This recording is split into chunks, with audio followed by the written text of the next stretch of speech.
नमस्कार। तो बढ़ते हैं कहानी में आगे। अब तक हमने कहानी में जाना कि किस तरह भूषण जी मैथिली की समस्या का हल ढूंढ जय को उसकी गलती का एहसास करवाते हैं कि वो मैथिली को अपनी जिद में अपने पास रोक अपने पश्चाताप के रास्ते से वो भटक रहा है। लेकिन वो पश्चाताप चाहता था तो पश्चाताप के लिए उसे सबसे पहले मैथिली को उस जाल से आजाद करना था जिसमें वो उसे बेवजह जकड़ना चाहता था। लेकिन भूषण जी ने जय और वैदेही की तो परेशानी दूर कर दी थी, लेकिन अपने बेटे की परेशानी बढ़ा दी थी, क्योंकि उन्होंने मैथिली के लिए फैसला लिया था कि वो अब मुंबई जाकर अपनी पीएचडी पूरी करे। लेकिन शेखर ऐसा नहीं चाहता था। तो देखते हैं आज क्या होता है। भूषण जी का फैसला, वो मैथिली को मुंबई भेजते हैं या शेखर उन्हें मैथिली को उदयपुर ही रोकने के लिए मना लेता है। तो देखते हैं क्या होता है भूषण जी का फैसला। तो इसी फैसले के साथ बढ़ते हैं कहानी में आगे चल के अगले भाग के साथ। भूषण जी के मैथिली को मुंबई भेजने की बात सुनकर शेखर और मैथिली इस वक्त एक दूसरे को ही देख रहे थे, पर तभी शेखर भूषण जी से कहता है, लेकिन पापा, इस तरह तो जब तक इसकी पीएचडी पूरी नहीं होगी ये उदयपुर वापस आ ही नहीं पाएगी। पापा, आप इतने वक्त इसके बिना रह लोगे? अगर ऐसा हुआ तो बस सिर्फ 1 या 2 दिन इससे मिल हमें वापस आ जाना होगा। मैं कैसे रहूंगा इसे देखे बिना, इससे मिले बिना? पापा, यहाँ भी तो ये सब कुछ कर सकती है, तो मुंबई ही क्यों? मुंबई ही क्यों का क्या मतलब? अरे अच्छी फैसिलिटी है वहां, मैत्री वहां के बारे में सब जानती है, और कब तक इसका मुंह लेकर बैठा रहेगा? अब तेरी भी गृहस्थी है, तुझे उसे भी देखना है, जिम्मेदारियां बढ़ रही हैं तेरी, तो उस पर भी ध्यान दे, और मुझे मेरी बेटी के भविष्य के बारे में सोचने दे। उसके लिए जो सही है मैं वही फैसला ले रहा हूं। मैथिली, तुझे कोई दिक्कत है मेरे इस फैसले से? जिस पर मैथिली जल्दी से ना में सिर हिला देती है, क्योंकि आज उसके पापा का रवैया कुछ अलग था। तो शेखर गुस्से से उसे देखते हुए कहता है, क्या नाम है सिर हिला रही है? तू रह लेगी साल भर घर आए बिना, हमसे मिले बिना? तो बता पापा को भी कि तू भी ये नहीं चाहती, और पापा इतना बड़ा फैसला तेरे लिए नहीं ले सकते। तूने वादा किया था हमसे कि अब तू कहीं नहीं जाएगी। तुझे जॉब नहीं करनी मत कर, मैं हूं ना, मैं सब संभाल लूंगा। लेकिन तू जैसा पापा कह रहे हैं वैसा नहीं करेगी। क्यों नहीं करेगी? वो ऐसा ही करेगी, और बाप हूं मैं उसका। उसके लिए जो फैसला लूंगा सही ही लूंगा। उसके भविष्य के लिए उसका यहाँ से मुंबई जाना जरूरी है। और क्या उसके लिए फैसले लेने का हक सिर्फ तेरा है? तूने इससे पूछकर मौली के घर पर यह कहा कि तू उसे हवेली नहीं जाने देगा? पूछा था तूने इससे?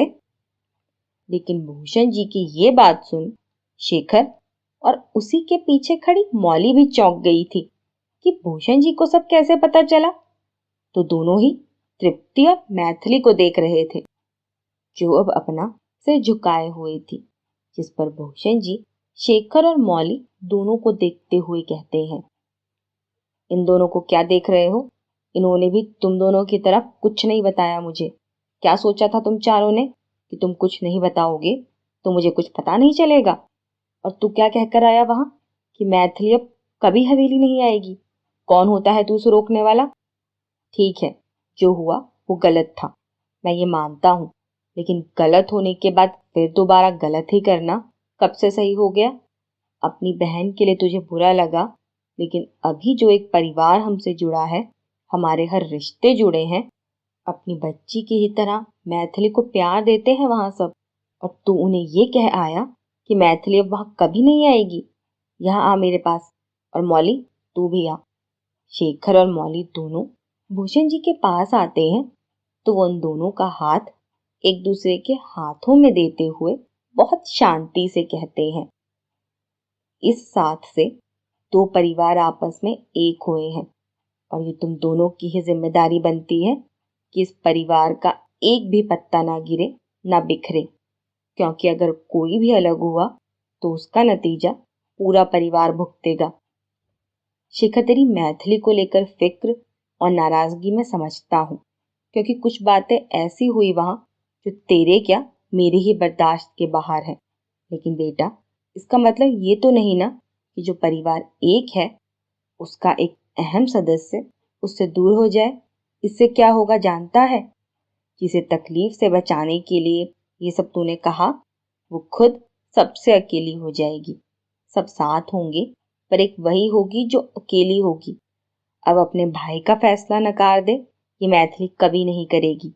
फैसला मान, अकेले होने से अच्छा इसे बाहर ही भेज देते हैं, हर परेशानी ही खत्म। लेकिन अगर ये चली गई तो सबसे ज्यादा तू ही तड़पेगा इसके लिए। ये बात मेरी आज तू लिख ले। तो सिक्के के दोनों पहलुओं को देखकर तब फैसला लेना एक अच्छी आदत है। गुस्से या नाराजगी में सिर्फ रिश्ते टूटते हैं। और अब तुम दोनों तो वो हो जिन्होंने ये पूरा घर संभालना है। हम तो आज हैं, कल नहीं, जो जिंदगी का अटल सत्य है कि किसी के माँ बाप जिंदगी भर नहीं जीते। हम भी एक दिन चले जाएंगे, तब तुम सब होंगे जिनमें हमें ढूंढा जाएगा। और मैं हमेशा यही चाहूंगा कि मेरे शेखर में मैं हमेशा जिंदा रहूं। तुझे हर पल अपने भाइयों और बहनों की ढाल बनना है। इन्हें कभी हमारी कमी महसूस ना हो। जब भी घर आए तो खुशी खुशी आए, और जब विदा हो तब भी अपने भाई भाभी का प्यार अपने साथ लेकर जाएं। ये घर बस खुशियों से भरा रहे, तभी हमें शांति मिल पाएगी। और आज एक और बात कहूंगा कि तुम दोनों के बीच कितनी भी खराब से खराब परिस्थितियां आ जाएं, हालात बदतर हो जाएं, लेकिन ये हाथ कभी मत छोड़ना। इस साथ के लिए चाहे महादेव से भी लड़ना पड़ जाए, लड़ जाना, लेकिन ये साथ कभी मत छोड़ना। क्योंकि तुम दोनों साथ हो तो पूरे हो, वरना अगर ये साथ छूटा तो अधूरे भी नहीं रह पाओगे। शेखर, अगर कभी इस साथ और परिवार में से एक चुनना पड़ जाए तो ये साथ चुनना, क्योंकि जब तक ये हाथ तेरे साथ है तुझे कभी कुछ चुनने पर मजबूर नहीं होना पड़ेगा। और मौली, आज तुझसे भी मैं एक वादा करता हूँ कि मेरे लिए हमेशा मेरे शेखर से भी पहले तू होगी। तुझे कोई परेशानी हो, कोई तकलीफ हो, तेरा ये पापा हमेशा तेरे साथ नहीं, तेरे आगे खड़ा होगा।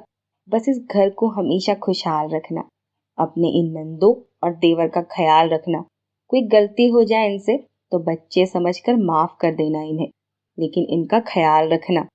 पर तभी मैथिली अपने आंसू साफ करते हुए कहती है, क्या पापा, क्या आप ये सबको रुला रहे हो? क्यों ये अजीब अजीब सी बातें कर रहे हो? आपको मुझे मुंबई भेजना है तो मैं चली जाऊंगी, पर ये रुलाओ मत प्लीज।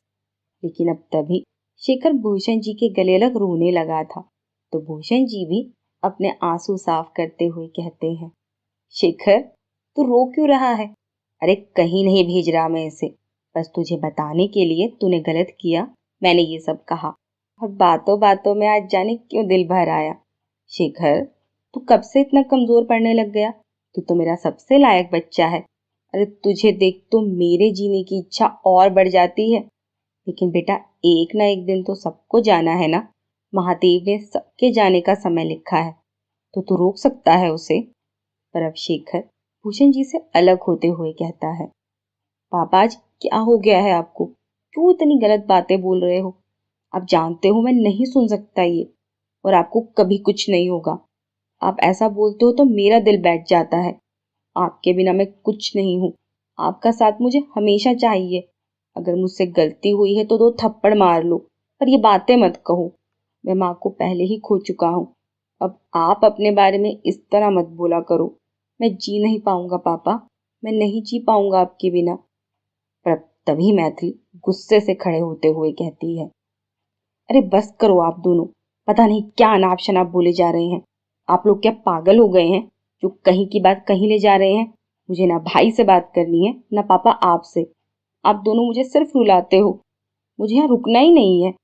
तक कह मैथिली वहां से जाने लगती है, तो भूषण जी हंसने लगते हैं और अब अपने आंसू साफ कर वो मुस्कुराते हुए कुछ गुनगुनाने लगते हैं, जो वो ये तभी गुनगुनाते थे जब उनकी राजकुमारी रूठ जाया करती थी। भूषण जी हमेशा की तरह बहुत प्यार से मैथिली को मनाने के लिए उसका पसंदीदा गाना गुनगुना रहे थे। और भूषण जी के गुनगुनाना शुरू करते ही मैथिली जहां थी वहीं रुक गई थी।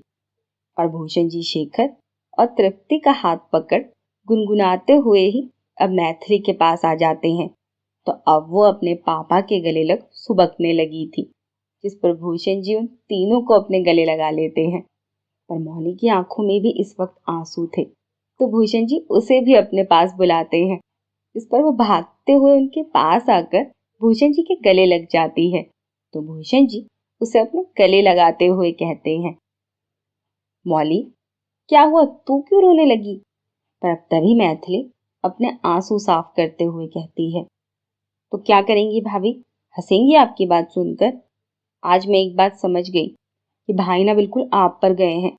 आपकी तरह ही ना ये भी सेंटी होने वाली बातें करते हैं और फिर खुद ही रोने लगते हैं और रुला भी देते हैं। और आज आपने भाभी को भी रुला दिया। देख ले मौली, गुस्से में ये अपने पापा को भी नहीं छोड़ती और अपने गुस्से का नमूना ये तुझे दिखाई चुकी है। हाँ, शेखर बिल्कुल मुझ पर गया है, मेरा सबसे लायक बच्चा, और ये बिल्कुल सीता पर। उसकी भी नाक पर ऐसे ही हर पल गुस्सा रहता था। अपनी माँ का राजपुतानी खून है ना इसके अंदर, जो हर वक्त उबाल ही खाता रहता है। पता नहीं क्या खाया था सीता ने जब ये पैदा होने वाली थी कि इसका दिमाग कभी शांति नहीं होता। देख, एक बात और बताता हूँ तुझे, मेरी तृप्ति तो बिल्कुल शांत है, ये तुझे कभी परेशान नहीं करेगी। लेकिन ये मैथिली बिल्कुल टेढ़ी है, तो इसकी लगाम थोड़ी खींच कर रखना।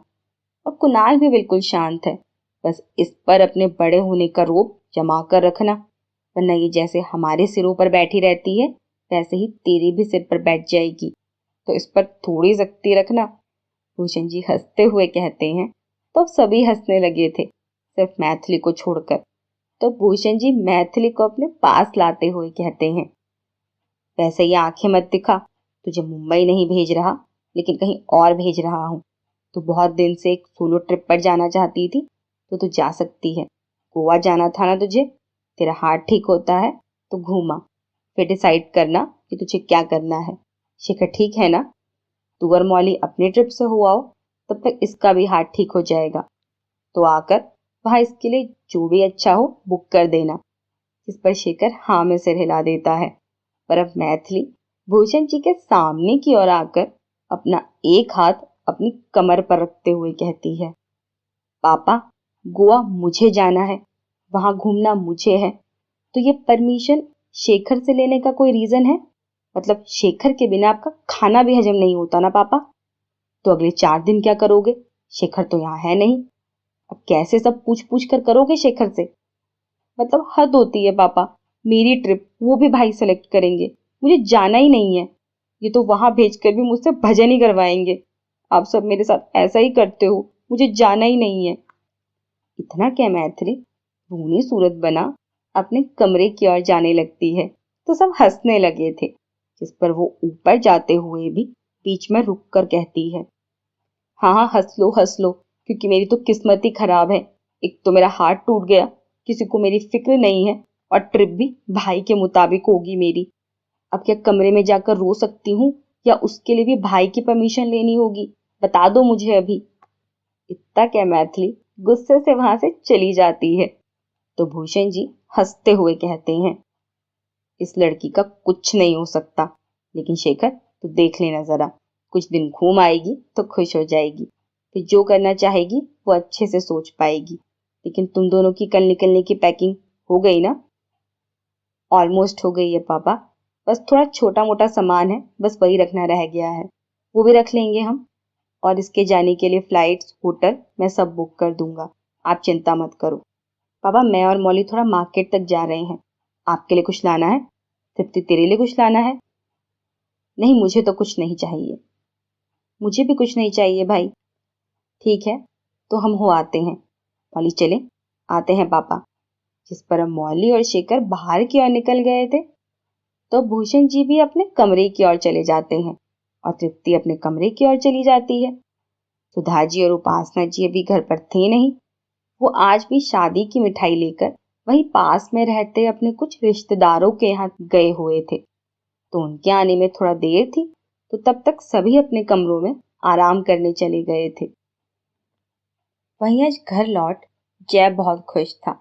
जितना वो 2 दिनों से परेशान था, आज वो परेशानी उसके चेहरे से गायब थी।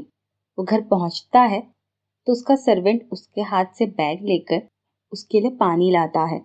जय जल्दी से पानी पी सीधा अपने कमरे की ओर चला जाता है, जहाँ साक्षी आराम से सोफे पर बैठी कोई मैगजीन पढ़ रही थी कि तभी जय सीधा उसी के पास आकर उसके हाथ से मैगजीन लेकर खुद उसकी गोद में सिर रख साक्षी के पेट को चूमते हुए कहता है, कैसा है मेरा बच्चा?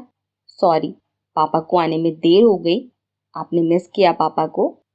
तो साक्षी हंसते हुए उसके बालों पर हाथ फेरते हुए कहती है, बहुत मिस किया आपको मैंने भी और इन्होंने भी। और आज अपने पापा को फिर से खुश देख ये बहुत खुश हैं। और मैं भी आज आपको फिर मुस्कुराता देख मुझे बहुत अच्छा लग रहा है जय। आप इसी तरह अच्छे लगते हैं। कल तक आपकी हालत देख जान निकल रही थी मेरी। तो जय साक्षी का हाथ अपने हाथों में लेकर उसे चूमते हुए कहता है, जान तो मेरी भी निकल रही थी, पर आज महादेव ने इस तरह किसी को मेरे पास भेजा कि जैसे उन्हें दोबारा मुझ में जान फूंकने के लिए ही भेजा हो। आज कॉलेज जाना मेरी जिंदगी का सबसे अच्छा फैसला बना है, जिसके बाद अब सब ठीक होगा। मैं सब ठीक करूंगा। जो मुझसे गलतियां हुई है ना, वो नहीं दोहराई जाएंगी। अब सब पहले जैसा होगा। बिल्कुल सब ठीक होगा। आपकी नीयत अच्छी है, तभी महादेव आपके साथ है। और मैं भी। आप अपनी कोशिश कीजिए, मैं आपका पूरा सपोर्ट करूंगी। आपको मेरी कोई भी मदद चाहिए हो, मैं हमेशा आपके साथ हूँ। साक्षी जय के माथे को चूमते हुए कहती है तो वो उसे कसकर अपने गले लगा लेता है, क्योंकि अब जो त्रिशा ने बिगाड़ा था वो उसे भूषण जी के दिखाए रास्ते से बिल्कुल ठीक कर देना चाहता था। शेखर और मौली अगले दिन सुबह ही मुंबई के लिए निकल गए थे, जहां से पेरिस के लिए उनकी आगे की फ्लाइट थी। वहीं उसी दिन शाम शिप्रा और सोनल मैथिली से मिलने आए थे। अगले 15 दिन मैथिली पूरा वक्त सिर्फ अपनी फैमिली के साथ बिताने वाली थी, क्योंकि अभी तो वो अकेडमी भी नहीं जा सकती थी। तो शिप्रा और सोनल उसे अकेडमी की चिंता ना करने के लिए कहती हैं, क्योंकि वो और अकेडमी का बाकी स्टाफ सब मैनेज कर लेते। और वैसे भी अपने दोस्तों के होते हुए उसे एकेडमी की किसी तरह की चिंता नहीं थी।